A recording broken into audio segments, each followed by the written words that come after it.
पूछो अखिलेश यादव से आप, जब कर्नाटका में एक बच्ची हिजाब पहनने के लिए अपनी कॉन्स्टिट्यूशनल राइट के लिए लड़ रही थी तो मीडिया ने अखिलेश से आकर पूछा इस हिजाब वाली बच्ची पे क्या बोलेंगे? अखिलेश ने कहा सुनाई नहीं दे रहा, जोर से बोलो। जब मुस्लिम वोट के बारे में पूछा गया, सुनाई नहीं दे रहा है। जब उसको आपकी बात, आपकी तकलीफ सुनाई नहीं देती तो फिर किस बुनियाद पर वोट देंगे आप? कौन आपकी तकलीफ को महसूस करता है? कर्नाटक की एक बच्ची को हिजाब पहनने की इजाजत नहीं दी गई तो कौन दीवाना वार उसकी तारीफ में नारे लगा रहा था? कौन उसके हक के लिए लड़ रहा था? कौन कह रहा था कि भारत के संविधान के खिलाफ? मगर इनको आपका वोट चाहिए, आपके हिजाब और निकाब से मतलब नहीं है। इनको आपके वोट से मतलब है, आपके विकास से मतलब नहीं है।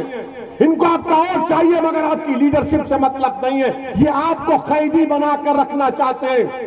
तोड़ दो इन चीजों को एक मर्तबा, तोड़ दो एक मर्तबा, एक तारीख बनाओ इलाहाबाद में आप।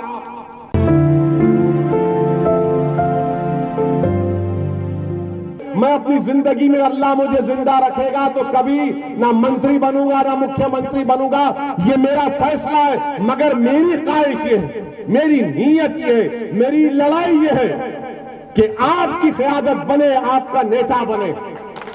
और समाजवादी पार्टी से ये एक तरफा मोहब्बत कब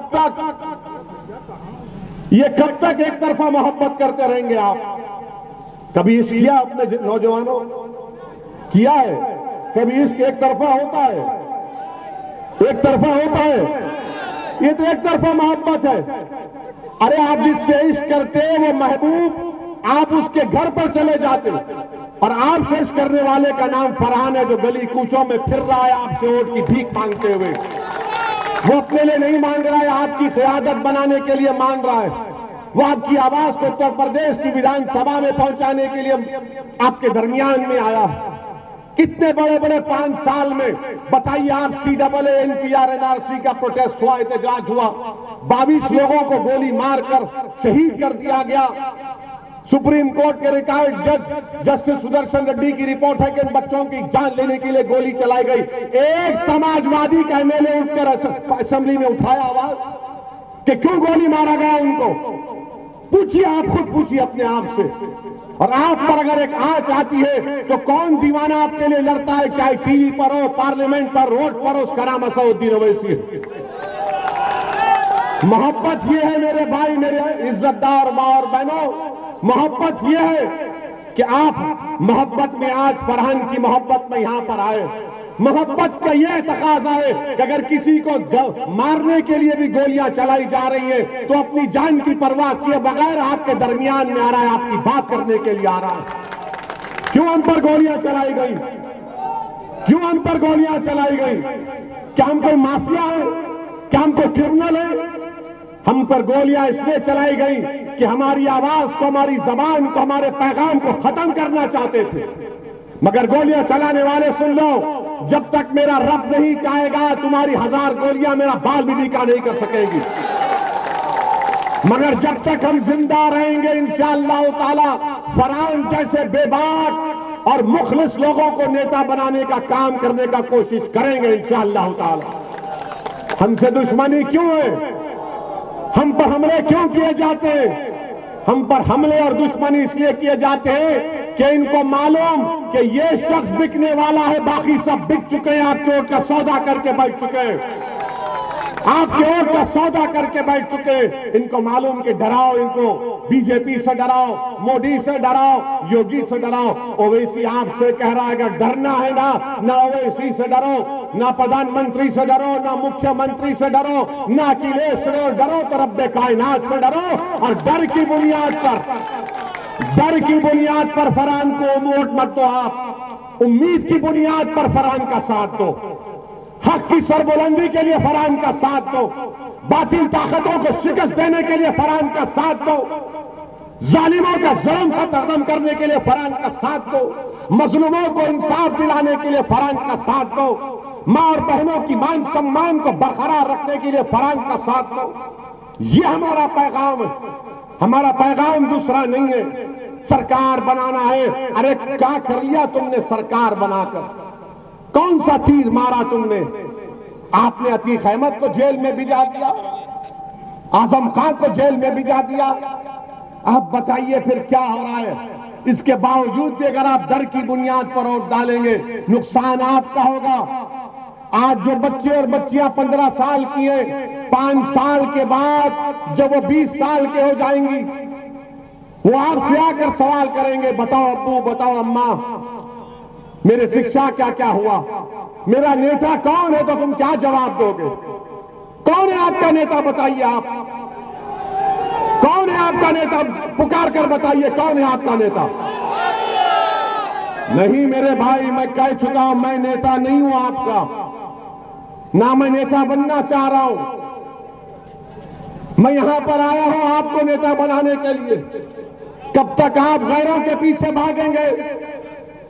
क्या हम इतने हकीर हो चुके हैं कि हम अपनों को नहीं पहचानेंगे? कब तक गैरों के पीछे भागोगे तुम? कब तक गैरों की चौखट पर जाकर इंसाफ की भीख मांगोगे? अगर आज के हमारा नौजवान कामयाब हो गया तो आपको किसी के पास जाने की जरूरत नहीं है। ये खादिम के तौर पर आपके दरवाजे पर आकर खड़े होगा और बोलेगा, मैं लड़ूंगा तुम्हारे इंसाफ के लिए।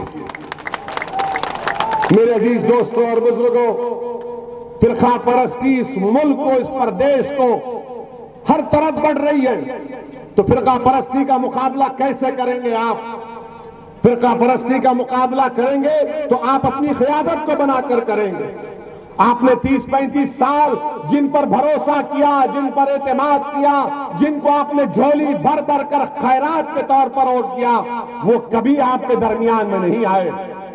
वो कभी आपके दरमियान में नहीं आए, ना कभी आएंगे। मेरी इस बात को याद रखो। आप वोट देना आपका काम है, मगर सच्चाई बयान करना मेरी जिम्मेदारी है। अगर आज आप फरहान का हाथ थाम लेंगे तो आप फरहान का नहीं बल्कि अपने बेटे का, अपने मुस्तकबिल का हाथ थाम रहे हैं। अगर आप सिर्फ यही बातों में फैलते जाएंगे, कोई आएगा ये बात करेगा, कोई वो बात करेगा, अरे कौन सी बात? और देख लो आप, जब एक दीवाना कामयाब होकर उत्तर प्रदेश की विधानसभा में जाएगा, आपने सबको आजमा लिया ना, 1-5 साल के लिए इसको आजमाओ।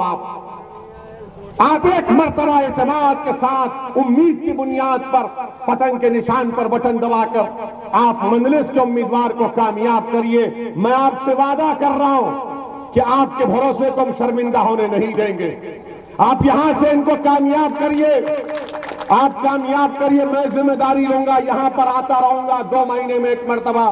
हैदराबाद से ज्यादा दूर नहीं आऊंगा, यहां पर आपसे मुलाकात करूंगा। और ये काम नहीं करेंगे तो उनका कान पकड़कर कहूंगा, काम करना पड़ेगा आपको यहां पे। यही चंद गुजारिशात मुझे आप तक कहना था, क्योंकि और एक मुकाम पर जाना है, इसलिए आपसे इजाजत चाहता हूं। और मैं आपसे बताना चाह रहा हूं कि मैं उत्तर प्रदेश को आया हूं, आता रहूंगा, और इंशाअल्लाह ताला जब तक रब्बे करीम मुझे जिंदा रखेगा, मैं आपके दरमियान में आता रहूंगा। मेरी लड़ाई खत्म नहीं होगी जब तक जिंदगी वफा करेगी। मैं लड़ता हूं, मुझे सिर्फ लड़ना आता है।